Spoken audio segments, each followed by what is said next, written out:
Shikamoo wazee wangu. Marahaba. Sasa mbona kama wazee wazima mnakula kuku wote mmeigana? Ni hata sielewi. Nani anakula kuku?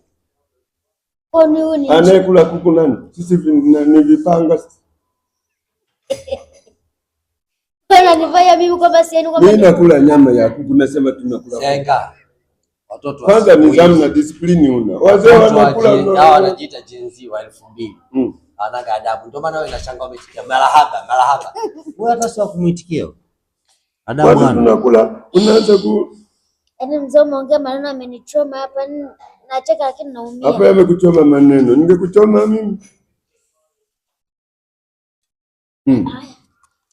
Basi naona oda yangu imefika. Sina ruhusa kukaa hapa, hamna nifike. Wewe kama umekuja kuomba maziwa hapa, simama kitakukaa kaa juu ya meza.